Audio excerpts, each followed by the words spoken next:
you want the first sit?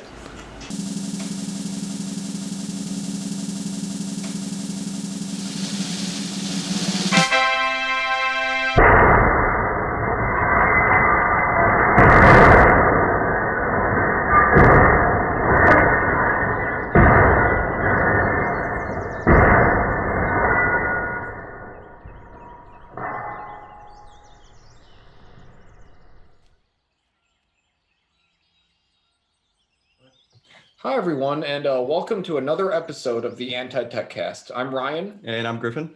And with us today is an anti-tech philosopher, West by Northwest. And West Northwest. I'm sorry. Let's.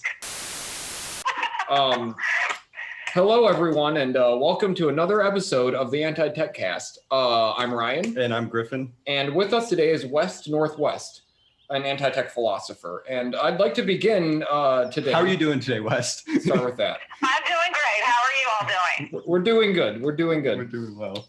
We're talking to you today a lot because you sent a paper to us entitled "The Conservation of Man and Wild Nature in Light of 21st Century Post-Industrial Technologies." A little bit of a mouthful, but we really enjoyed the paper, and we wanted to talk with you a little bit about it. Wonderful. Yeah. So to begin, just for the general audience, because they haven't, we've read your paper, but they haven't. And your title, it gives a good insight into what the paper is going to be about. But my question for you, the first question is, what is the main idea that you want people to grasp in this paper once it's out there? Well, yeah. What's like the thesis? Well, I would say the first thing that's very important is to realize that for those of us who want to save wild nature, we can't save wild nature without saving man, because man is the one who created industrial technologies. And so if you want to get nature out of the clutches of humanity, you have to get humanity out of the clutches of technology. That's a very important thing to remember, especially the second thing. That leads right into the second thing, which is that the industrial technology today is controlled by 21st century algorithmic technology that has followed on in the information revolution. And that humanity is now coming under control of that technology. And that technology directly controls the industrial technology. So what I'm really trying to say here is that humanity and nature are in this together. Mm-hmm. One cannot save wild nature by turning against humanity. We have to redeem humanity. We have to improve ourselves. We cannot extinguish ourselves and expect these new technologies without us will destroy nature much faster. And furthermore, we have to be for ourselves. There is no self-respect if we are not for ourselves. Yeah, totally. I think that's great because it speaks to like something that we notice a lot in kind of pop culture and even among like some anarchists nowadays is that like a lot of people identify human beings as the problem, that we're the like faulty in some intrinsic way and that we're causing all of this destruction. And so but if you focus on humanity as the issue, then that's not going to get us any closer to a solution. You point out, that the issue now is not so much like these industrial technologies that a lot of neo-Luddites kind of talk about, that it's upgraded in the 21st century. How does the problems that we're facing now in the 21st century differ from those that were addressed by like Kaczynski back in the day or things that we're looking at in the 90s? Right. Well, I think it is the same issue posed by Ted Kaczynski. However, it has to be updated to the 21st century. Right. In other words, he wrote in the 20th century. So a whole other layer has occurred since he wrote, and we have to adapt update his whole thing to accommodate what's going on in the 21st century. Mm. It's the same idea. So first of all, I'd like to say that the people who think they're just defending wild nature without understanding that humanity came from nature and that the two things go together, humanity and nature, if one is a self-hating human, then one is just trying to save nature, then one is engaged in a surrogate activity. Mm-hmm. Because it's based on our power process, it's based on our furthering ourselves and improving ourselves and developing ourselves. It is not about hating ourselves. That Ted said that self-hatred is a leftist trait.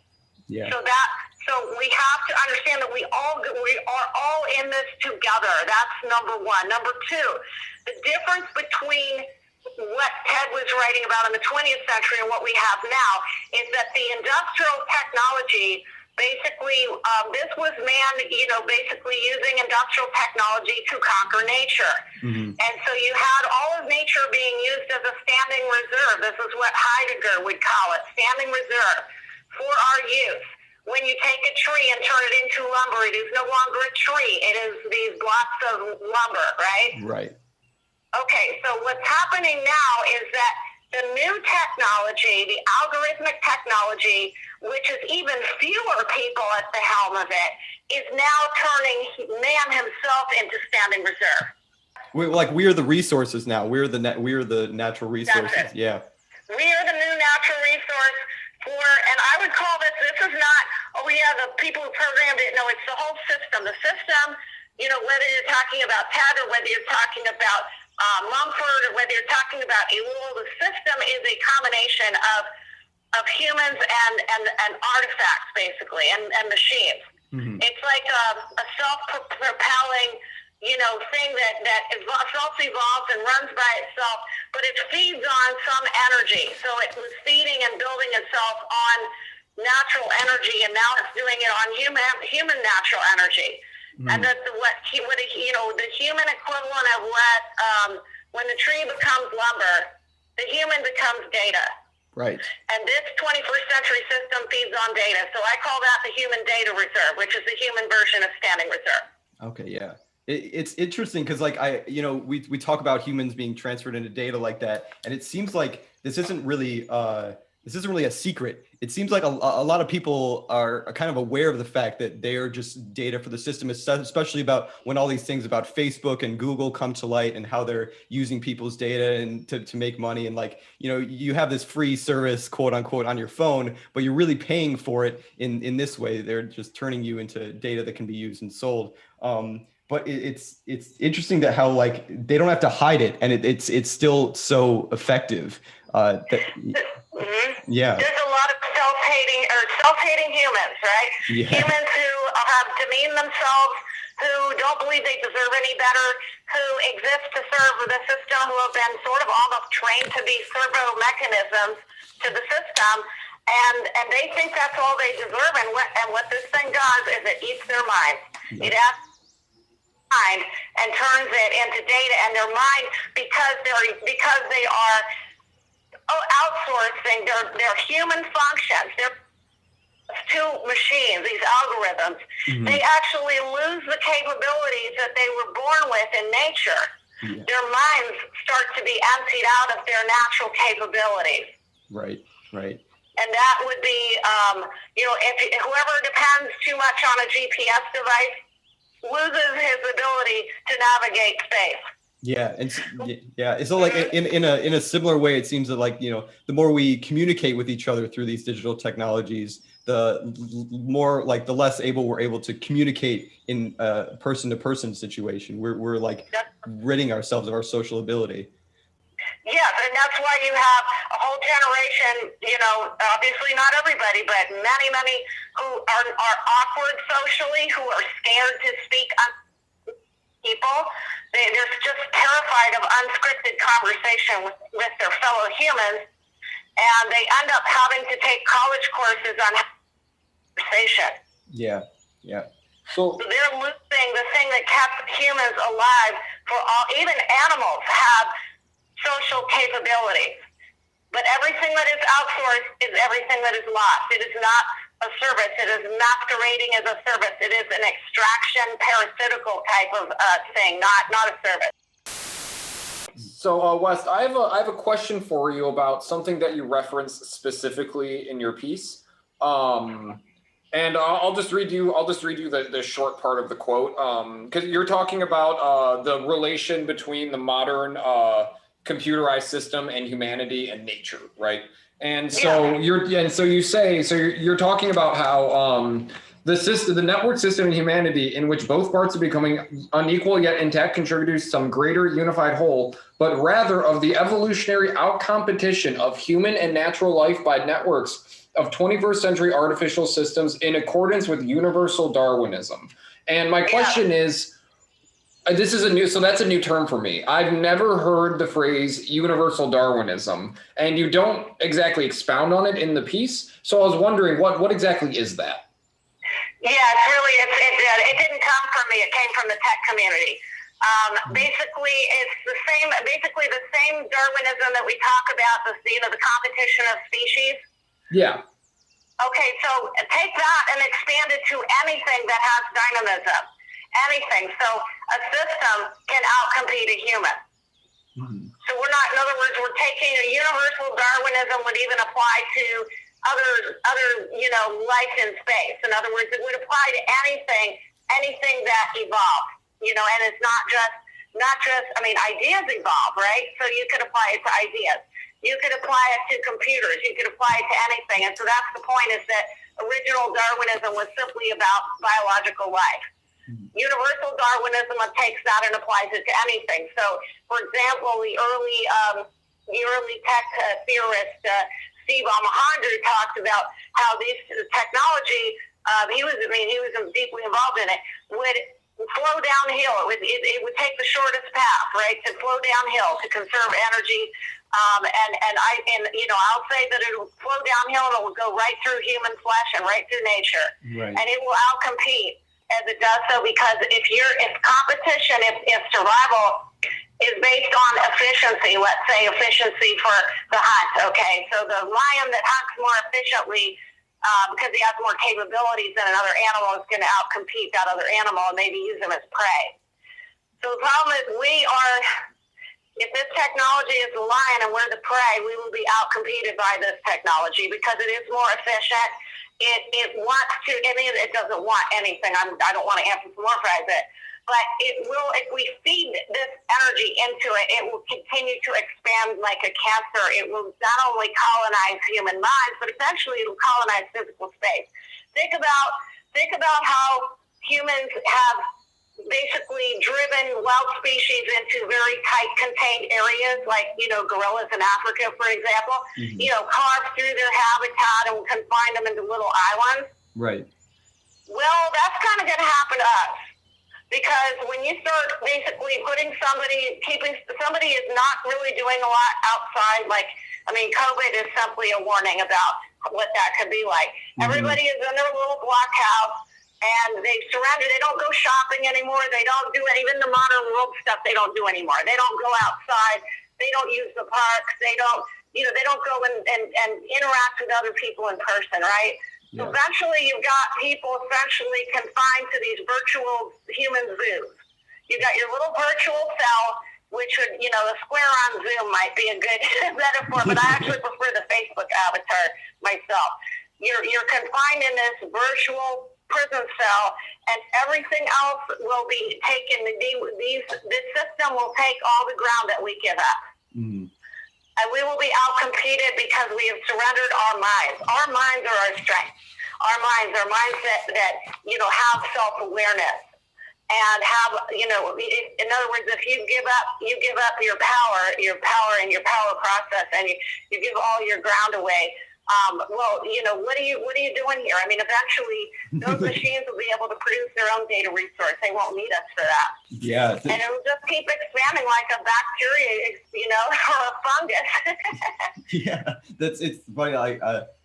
I think a lot about this quote. I think it was Herbie Hancock, maybe, there was like a brief little interview where they were talking about the technology they were using to make their music. And at the time, they were like, oh, it's just a tool, and this is what a lot of people still think, that, humans are the issue. If there's any problem going on with technology, it's about the person that's using it, not the tech itself. And at the end of the quote, he goes like, why do people blame technology? Like, humans are the ones that have to turn it on. They can't program themselves yet. And then they laugh about it. And then it's like, that's where we're at right now. It's programming itself, literally. We hear about there's video games that they make where they just send virtual drones into a digital space, and it creates a world. And you ask the game makers hey, what's going on in this game? They're like, we have no idea. We have to explore it to figure out what's going on. So it's that's just an analogy for what's happening everywhere, that we're just letting it take over. And you mentioned COVID. That's something we've talked about a little bit, that it's definitely like a window into what we're getting towards. And I see people post things now, post like quote unquote post pandemic, if you think that we're out of it, but that, you know, they talk about how their lives really didn't change when the pandemic started, and it's still the same now after the pandemic, and they're just happy to be sitting inside in their little digital prisons, you know, getting all the dopamine boosts they could ask for. And you know, and if we give up our right to inhabit physical space, we will lose it. Mm-hmm. That something more dynamic that is feeding on our energy, that is parasiting off of us, will occupy that space someday. I mean, what if every space around you ended up, you know, 50 years from now being you see all these robot factories go up where our place, you know, human spaces used to be. Yeah. So the same way that we saw human spaces take over where natural spaces used to be, we're going to see machine spaces taking over where human spaces. If we abandon them to a dynamic force under universal Darwinism, we will be crowded out, outcompeted. Our human habitats will become increasingly hostile as they are taken over by non-human entities, you know, elements. Mm-hmm. And we will simply be outcompeted. And look at, you know, if people are not out in person, they're not going to reproduce. I mean, we already have that problem. They're not going to reproduce. They're not going to, you know, I mean, even, I'm not talking about in overpopulated spaces, but I mean, even at replacement levels, they're not going to reproduce. Yeah. Meaning our natural functions are not going to be, people are going to, you know, basically get rid of all their natural functions and do only service to the machine. Yeah, we're being atrophied in a weird way. Yeah. That's right. Yeah. That's exactly. Atrophy is a good word for it. When you surrender your power process, you were a slave. Mm-hmm. So West, I have a follow, because you mentioned this concept of a human zoo, like the digital zoo, or even so in with the pandemic, it was both the physical zoo, like we were confined to the home, but also a digital zoo. And in your paper, you quoted Elon Musk, and he acknowledged this as a possible outcome, saying, so, you know, that's one of the possible outcomes for us. So my question's a little strange, because we're clearly on one side of the issue, right? Like we're like, this is a bad thing. Like the eventual outcome is that we're going to be put in human zoos. So my question is, for people that are positive with technology, like Elon Musk, what do you think? Like, so they think that there's some positive outcome to all this, right? What do you think? What do you think they think that positive outcome is? I would not characterize it. I think some of them, I'll separate it. Let me start with Elon Musk. Mm-hmm. I don't believe that Elon Musk has a positive outcome. I believe that Elon Musk, you know, he spent a lot of time trying to basically stand up and jump up and down and tell people that AI is gonna basically destroy us if we don't get it under control. Right. Nobody wanted to listen, not even to him. Even as powerful a system player as he is, others did not want to listen to him. Mm-hmm. So what he's saying is, okay, they didn't listen to me. So now the only other option to survive humanity is to merge it with the machine. Mm-hmm. And of course that's wrong, but I don't think he sees that as a positive outcome. I think he sees that as the only outcome and trying to get the best out of best you can, like settling. It's not the optimal outcome. Then there's these other people, like, you know, the transhumanists. They have this kind of almost religious view, like Singularity University kind of view, or whatever. They would create a religion called Singularity Religion, which is that man will transcend himself essentially by uploading his consciousness into a machine. Yeah. So the board, basically. Simply, you can carve, you want to slice cross section of the person's brain and copy and, you know, emulator and all that. And they don't see that as killing somebody. They don't understand the concept of consciousness. Actually, they totally don't devalue human consciousness, and just like they would devalue animal awareness, they devalue our self-awareness. Right. And they see that as immortality. So that's their outcome, is they call that immortality, even though it's death. Mm-hmm. Yeah, it's funny because we were talking about Darwinism too. I think a lot of people have, like, people that are pro technology, they have this attitude that, like, oh, we've gotten so intelligent that we don't abide by the rules of evolution anymore. That we've taken it over, and now we're ascending to a new level, and we're like but they don't see. Yeah. Oh yeah, I mean that's the the basic driving idea behind all this gene editing going on. Is like we can now control like the natural, like we can start like plants, we can just make them grow better by editing its genes. We don't know the long-term consequences of any of this altering, the natural genes that are there. Yeah. But I think that's the general principle behind a lot of like geneticists. Yeah. But I mean, I want to comment on the gene editing. Yes, I mean, the whole thing, that the idea that you can control evolution the reason it's so arrogant is because you're talking about nature's natural process. And nature's natural process is so much more complex than anything that any human or group of humans could ever understand, could ever nail down. I mean, I've done some meteorology in my life. And the atmosphere is so complex, it's like a chaos theory that's why you can't get a forecast beyond a week, because, once the initial conditions start to, the error starts to increase, it gets like you get a totally different outcome. So my point is, if you can't even understand meteorology beyond a week, okay, the way that you think really that you can actually grasp all the complexities and the evolution of any species, even including your own, especially, or any species. To interfere with it, you're hitting it with a blunt instrument instead of nature's very refined and super duper complex, self-driven process. In other words, you're overriding a very complex self-driven process with a self-conscious, I'm gonna you basically very blunt, meaning very inaccurate imitation of that, and it's going to screw it up because it's not natural. It's not the natural process. Yeah. No. It's going to have the kind of consequences that would have. Nature's process needs to be left to nature. Yeah.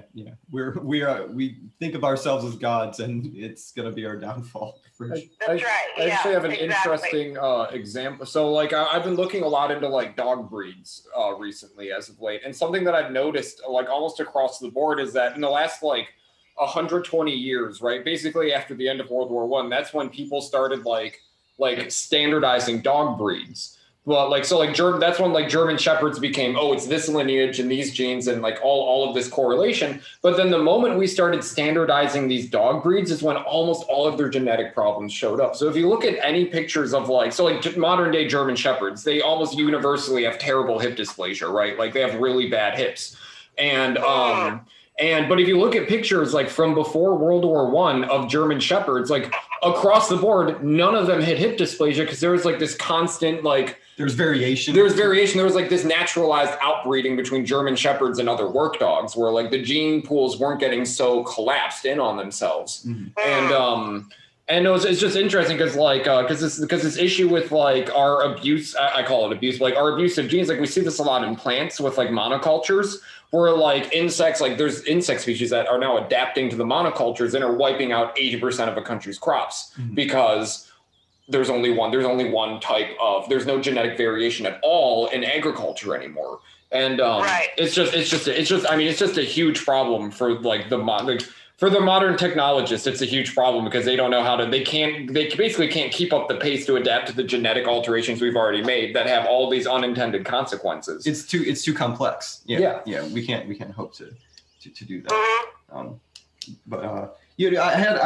Wes, I had a question about going back to communication a little bit, because I know you prefer to talk on the phone rather than like email or something like that. That's right?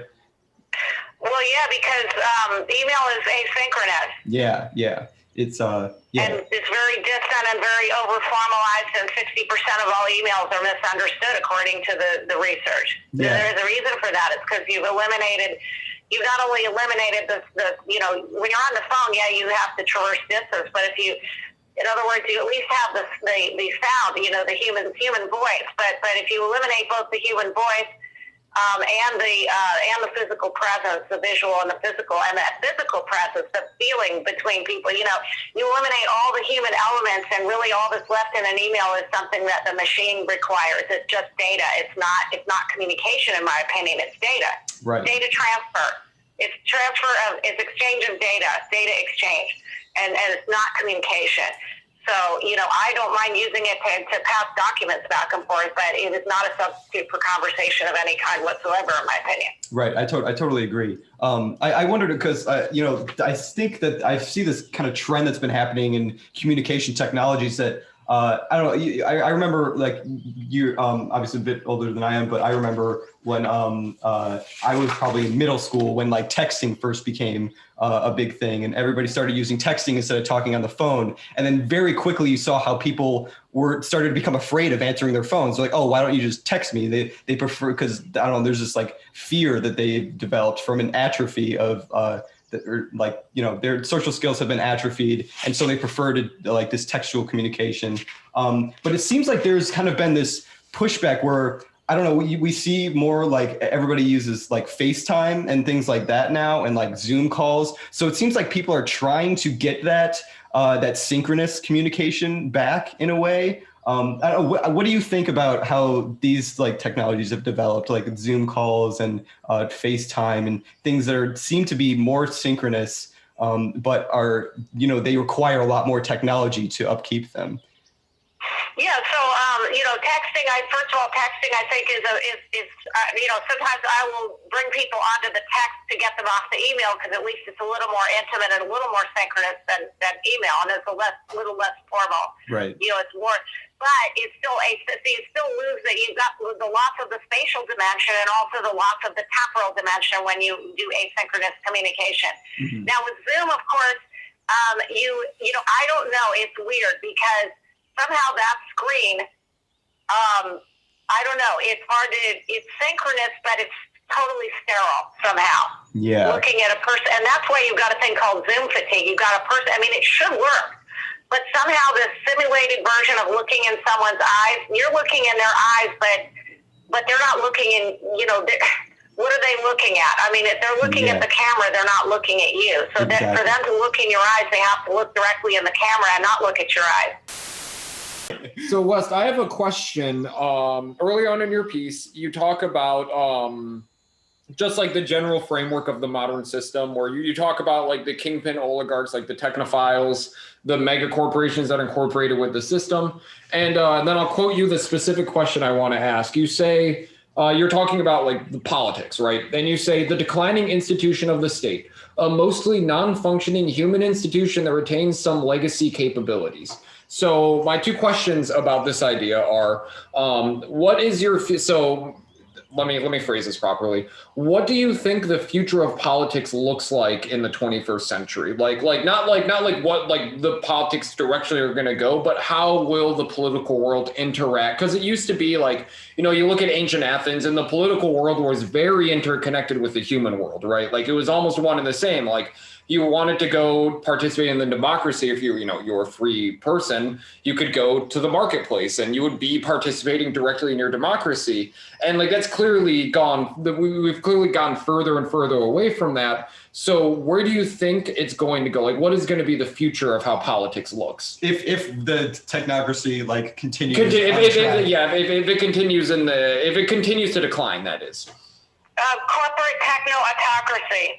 Yeah. So I'll break that down. The corporations are already more powerful than the government. Mm-hmm. The corporations are non-human.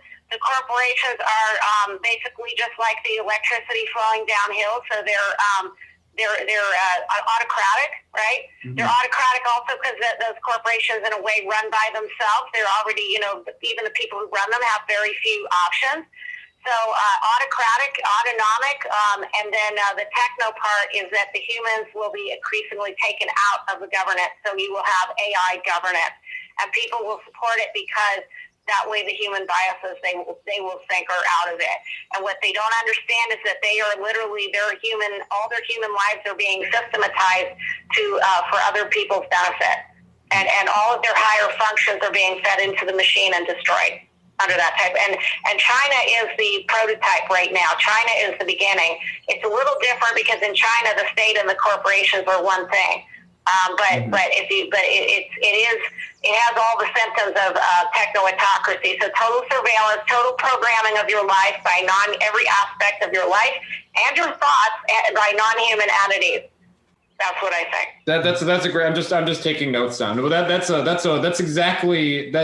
not what I wanted to hear, but that's a great answer. I know. Not that I wanted to hear anything in particular, but that was just a really phenomenal answer. Thank you. That's just a good answer. Yeah, that was great. It's definitely where we're going. It's so, like, I guess US, you know, we talk a lot of people kind of have, or the technocracy kind of promotes this idea that, you know, humans are the problem, that we have these biases that need to be taken over with in a rational, systematic way.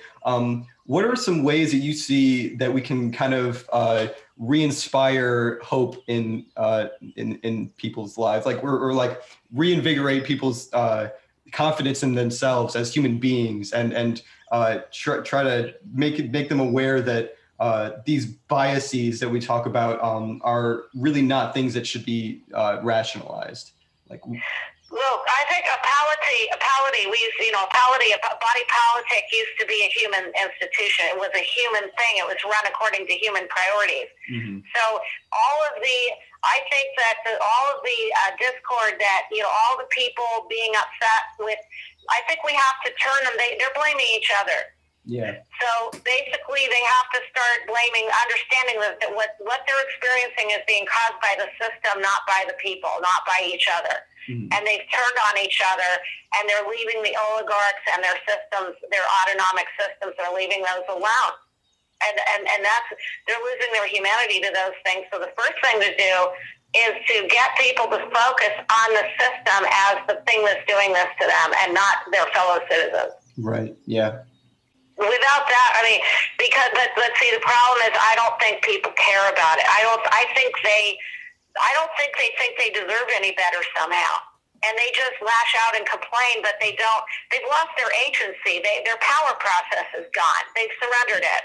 Yeah. Because they don't want the responsibility. And increasingly, I believe that people don't even want the responsibility of their own consciousness, that they see their consciousness as a burden, and they would like to be programmed in a way. So I don't think you can, most of the masked man is like the last man, and he's gone already. So I think you have to focus on the people who are still here, who still have presence. Mm-hmm. We have to focus on those people, and those people cannot do anything as individual atoms. They have to be restored trust in one another so that they can actually build things together that are human and that respect nature, and that take responsibility for things instead of giving responsibility away. And that's the key right there, that, you know, inspiring people won't do any good if they're all by themselves. Nobody can do anything all by himself. But if you get people who can do things together, they can do things, you know, sort of bypass the system, if you will, and start to have our own human things again. Yeah. Yeah. So I think the more we've been talking, I think I've started putting some pieces together about your beliefs would be the best way. Your philosophy, better way to put it. But it seems like compared to like Ted, right? Ted was really focused on like action in a way. He was very much focused on like, this is the world, this is how we need to change it. And it seems like one of the big, because you're trying to adapt his approach to to today, to the 21st century. And it seems like the big difference between you and Ted is that while Ted was focusing almost on the out there physical world, you're especially focused on like freeing the human mind first, it seems like. And Yeah. Okay. Yeah. I just want to make sure that was correct. I just want to make sure I was getting the. Well, that's the difference, though, because he was writing in the 20th century, and the human mind was not under the kind of assault then that it is now. Yeah. I mean, I'm not saying it wasn't under any assault, but it wasn't under assault by something that was supposed to be more intelligent or whatever.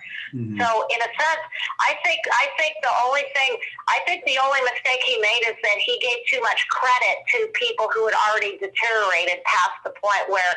See, he thought he could inspire people, but they'd already deteriorated past that point. And I think he thought if he could just show them that this was happening, just make them aware, that they would jump to it. But I think he overestimated that. I really, you know, most of them in a mass sense. And, you know, and also I think that the out there physical was still relevant in the 20th century. But the 21st century, the attack is on our minds. Mm-hmm. And if we can't free our, in other words, that's what's imploded in the 21st century. So before you had a bunch of people who were, couch potatoes and stuff and really kind of, consumerists, but their actual minds were not under assault, like in the sense that, we want to take your thoughts and use them for data kind of thing. Yeah. We want to complete your natural capabilities. No. So that's why it's different now, because the machines of the 20th century were built to replace human manual effort. Right. The machines of the 21st century, which are algorithms, are being built to replace the mental and cognitive capabilities of humans. Mm-hmm. And that is why the mind is being essentially enslaved, the mind. And so it's the mind that this is kind of like what Mumford said, the myth of the machine. Right. But it goes deeper than that, because if your mind is under attack, then you have to defend the human mind. Mm-hmm. If the physical world is under attack, then you have to defend nature. And you have to defend humanity's, you have to stop humanity from doing, what it's doing even to itself. You have to defend man from losing his power process to industrial machines, right? Right. But today it's the mind, and it's the mind that's under attack, and it's the mind that's being used as a resource for the system. And that was not the case in the 20th century. So I would say that the differences that you speak of are differences in the centuries that we find ourselves in. Yeah. And if we don't update, we have to update to the 21st century, because these ideas are valid, and we need those ideas to function in the 21st century. Mm-hmm. So the physical out there that I believe, have to deal with is basically reclaiming our physical spaces, also, so that we don't surrender them to techno-corporate governance. Yeah. So there is that element too. The out there is, I'm going to go. Let's restore our dealings with each other in person out there. Yeah, to take all this communication offline. Actually, right. Yeah, to make sure that people aren't having their social skills atrophied, and that's just step one. Online is a human zoo. It's a human confinement area. Believe me, when people are basically, it's attention capture is a method of assault on our minds. Attention capture by these technologies. And while people's attention is captured by these technologies, they are literally taking over every space that we ever had. Everything that we ever had, they are just reconfiguring everything. And people don't notice because their pleasure centers are being stimulated, and they're being confined to virtual online zoos. Mm-hmm. And that is why that's what I mean by free the mind, because that if we don't do that, people will lose everything, because they have given everything up just so that they can inhabit those spaces. Yeah. It's not even just a matter of like bringing these issues to light. It's like making it clear that things can still be done to overtake that it's not too late, at least for those that are enlightened enough. I guess I'll ask you, I think you briefly mentioned, do you think that there are a lot of that, like most of the population is too far gone at this point compared to like the 20th century, given how like technology is focused on the human mind now, that it seems almost futile to try to reach out to the masses, so to speak, that it's a matter of... there's no point. The mass man was created out of mass society of the 20th century, right? Mm-hmm. So, the Industrial Revolution created mass man. It also created total war. Yeah. But the mass man himself was already, once he became a mass man and was removed from his natural small communities, he was already gone, because basically he had no more essentially responsibilities with other people in the sense of being in a community, and essentially he's already lost. He's already basically all the pleasures and everything, even from consumer society. Nietzsche talked about the last man and his qualities, and that is exactly what we see around us. Mm-hmm. So no, the mass man is not the last men are not going to do anything except be essentially jello. Yeah. So I believe that we need to focus on the people who are still here. I see people popping out of existence every day. It's like I've been seeing that for the last 20 years, people just popping out of our existence, and where they're going is in these virtual, human zoos. Mm-hmm. So I think my point is that people popping out of existence, I sense their loss. What I'm saying is that the people who are still here are the people who can still do things. Yeah. Because the people who popped out, they did it because they wanted to. Right. Yeah. They couldn't handle, they just couldn't handle the day-to-day anymore, like the day-to-day pressures, and they just had to be sublimated, basically. They want to be run, they are reduced to, there was an author, the human, what is it called, re-engineering humanity. They said that people are being basically downgraded to function at the level of simple machines. Mm-hmm. And so there are people who see their consciousness as a burden. They see it as oppressive to have to live in human communities, and they would rather just be programmed and act like automatons. Mm-hmm. So those people, those people are they have a different, I almost want to say, different level of consciousness. They're not really, they don't want this. They want that. They want to. They don't. They want to be. They want to be controlled and told what to do. They do not want, to be autonomous. They see that as oppressive and a burden. So it's the small percentage of people who see that as the only, that's the basic thing that needs to be protected. That those people who still are here and want that and see themselves as being limited by these machines that are trying to reduce them to simple machines themselves, to essentially automatons that just take instructions and follow, every bit of their life they're told what to do. It's the other people who are not last men that need to be, coming together here. Yeah, yeah. To bypass these systems and figure out, what do we want to do as humans? What can the percentage of humans that don't want that? How do we rebuild human life for the people that still want it? Yeah, yeah. We're going to lose 80% of the people, if not more, no matter what. Mm-hmm. That's just the way it is. But I think that the chance for some portion of humanity to survive this intact, let's say the system collapses with those 80% or whatever. But the other 20% can still survive if we make an effort to survive and to preserve ourselves, to conserve ourselves, which is why I call it conservation of man. Mm-hmm. Because that's our responsibility to ourselves, right, and to each other, is to try to preserve human life from this destruction. And nobody can do it as an atom.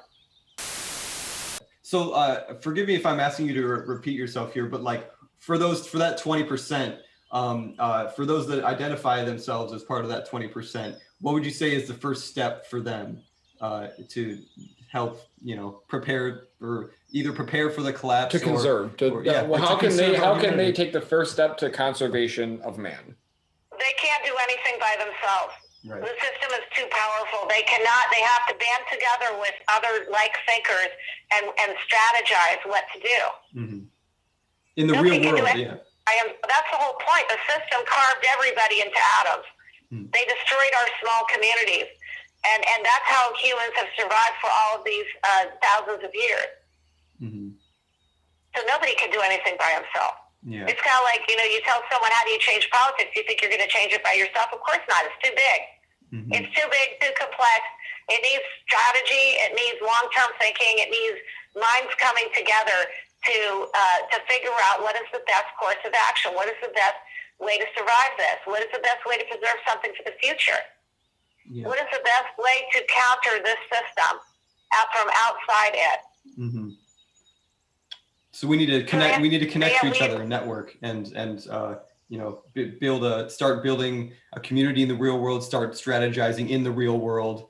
You do mention towards the end of your paper when you're talking about what to do, that there is some sense, like once a strategy is created, that there is some use for technology at that point. Can you describe how you think how that works? Well, I mean, basically, once you decide, it depends on what you decide to do. If you decide to just try to bypass the system and build a future, basically by example, show how humans can survive outside the system, And then people will come to you because they'll see, oh yeah, there is an alternative, right? So that's one way. But basically you have to get individual people that are already, supporting our way of thinking, you have to go into the technology to get them. Right. You can't talk to them without getting into the technology. But then the idea is you bring the conversation, once you go in there and get them, you bring them the conversation outside the technology. And you show them that there's, here we've got, a community of people here. And we're trying to, figure out, basically how do we survive how do we help each other to strengthen ourselves against the destructive, techniques of the system. Right. And strengthen ourselves. That's us using our power process. That's what we're doing, when we do that. Okay, so the other thing is that if we decide to engage, if we want to engage the system, like we want to, for example, we have a crisis happens, and we decide it's an opportunity. We go in there and we make a statement. And the statement, comes at a time when it can kind of be absorbed by the people who are disaffected, and that will bring people as well to bring our voice into, the people will see that there is some pushback to this trajectory, I guess is what I'm trying to say. And in terms of so tactically, we will all, and in other words, anything we want to say to the mass public or even to a specific segment of the public. We have to do it that way, but not as education, more as strategy, tactics. Right. This is that what you say has to directly impact the power of that system and empower people, and not just say, "Here's what you should do."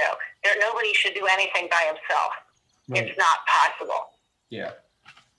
So yeah, there are tactical uses of the technology. Tactical that have direct impact on the balance of power that are possible, but only if you have something to show for it. Meaning, if you really have a community of people. Because if you don't, then it's just it's just floating in the air. It's not anything. Right. It has to start in the real world. Yes, it has to be grounded in the real world, and then you can take you can utilize tactical use of the technology when you have to alter the balance of power. Yes, not to educate people. The people who are already feeling this pressure don't need to be educated. They need to be shown that there is an alternative, and they need to be introduced to each other.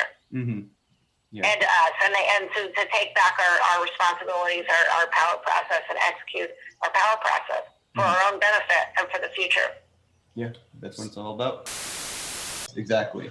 Like when you were talking about how people don't want they see their consciousness as a burden, and like we see that too. Like people actively don't want to think. They numb their brains with social media and stuff whenever they have free time, because they're like, it seems like they're afraid to be alone with their own minds, so to speak. Yeah. And I think some of it is because at least people our age especially, we've grown up in this kind of technological world. So a lot of people haven't even been given the chance to see the benefits of their own autonomic processes, to like their own autonomy, to they've only it's only been presented to them as negative, that the technological system has told them that if they sit alone with their minds, and they'll be anxious, they'll be overthinking all the time. You'll get depression, you'll have all these mental disorders that come from thinking about your own world. But it's technology that's created those things, in my opinion. That's right. Yes. That's absolutely. All the fact that your generation has all this anxiety and depression is precisely because of being taken out of their human habitat and thrust into an artificial environment. Yeah. Into a mentally artificial environment. Yeah. Because it's not their physical environment. It's not their physical environment. It's a simulated environment, and it's the surrealism between the simulated, the surrealism of the simulating environment trying to overlay the real one that causes the dissonance, if you will. It's a kind of existential dissonance. And so if you make somebody put them along with their own thoughts, they're going to experience existential dissonance. And then they're going to freak out. They're going to be told, because they're already ungrounded, is my point. So that's why when they did this study, they did a study where they put people in a room, and they said, what would you prefer? Would you prefer an electric shock or 15 minutes alone with your own thoughts. Guess what the majority chose? Electric shock. Yeah. That's right. Oh, That's the level of severity of the last man having lost his grounding. That's shocking, so to speak. Yeah, isn't it? But then now you know the burden of consciousness to them, and so you can't expect that the mass of people know. I think, you ever see the Poseidon Adventure? I don't know if you did. It's, I'm a Gen X. I was a little girl in that era when that came out in the 1970s. Yeah, I'm familiar with it. Yeah. You did see it. Oh, you saw the old version. So there was a point where you had the mass of people walking a certain way, and this priest had 7 people with him, and they were going the other way, and they were all walking further downhill, like deeper into the sinking ship. Right. And he's standing there with his 7 people, and he's got dozens of people passing by. He's telling them, "You're going the wrong way. You're going the wrong way." They're all going to their death, and the 7 people survive. They're the only ones who survived, and that was all they could get with them. But they did survive. Yeah. The 7 people found their way up to the top and got out. So, and they didn't listen to the authorities that were telling them to do something different. They did it in time. They did it quickly. In other words, when they were climbing up the Christmas tree to get up, those people drowned immediately who stayed below. So there were dozens and dozens of people. So my point is that you can't save all those people. You have to save yourself. You have to band together with the people who already understand and want to save themselves and reground themselves and salvage something for us that even that might be enough to take some of the energy out of that machine if the people who already understand don't just go along because there's no alternative.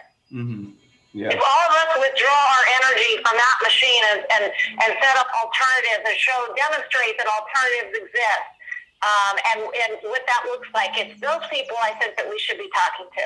Yeah. And I think that's a great aspect of what we should be doing is, providing that alternative and showing people that there are so many benefits to living autonomously and living outside of the system. And, hopefully we can reinvigorate some of those minds, but at the very least we can save ourselves and spell out a better future for humanity, whether post-collapse or if we can save it. I guess we'll see.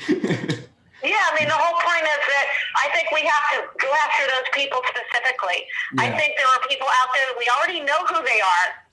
We need to go find them. And individual people matter, like individual human beings, as opposed to just, the system teaches people to think of each other as replaceable or interchangeable. Right. And we're not. The people already we know are out there. Those are the first people. And then the next people are the ones that we think might be out there, but we go look for them. We don't just say, okay, here come, we just, whatever. You know what I'm saying? Yeah. We because we're not trying to educate them. We're trying to include them in something that might be able to help us pull some energy out of that machine and reground a segment of us by banding together. Right. Thank you, Wes, for talking with us and enlightening us about your paper. Hopefully, we'll be able, other people will be able to read it soon. Is there anything else that you wanted to say to people before we sign off here? I think just to say that there is hope for humanity, but it's very important for the people who want that hope to grab it. That it is your responsibility as well as all of our responsibility. And we have to band together, and we have to reclaim the right to write our own future. I would call this human self-determination. We have to claim that right. So for the people out there, the we includes you, and we have to do it together, or it won't happen. Yeah. Nobody can do anything on their own other than try and minimize their technological involvement, but it really doesn't do any good if it's not with other people in terms of anything lasting that might matter for anyone other than oneself. Yeah, we're a social animal. We need to embrace that. Yeah. Yeah, and our power is, people banded together in groups, in small groups. And all through human history, nobody was ever, because even lions, you know, they go in, and dogs go in packs, right? Lions go in groups. Everybody goes in groups because your power is not additive. If you go with other people, your power is more than the sum of the parts together. Right. Yeah. It's too big for anyone to just say, okay, I'm going to be all by myself and try and, you know, no, it won't matter. Your ideas will go down with you because you don't have the others. Awesome. That was perfect final message. Thank you, Wes, for talking with us and joining us on the show. We hope to talk to you again soon. We hope to see you in the real world soon. And start thank you. And bring these things to light and start talking or walking the walk. Yeah.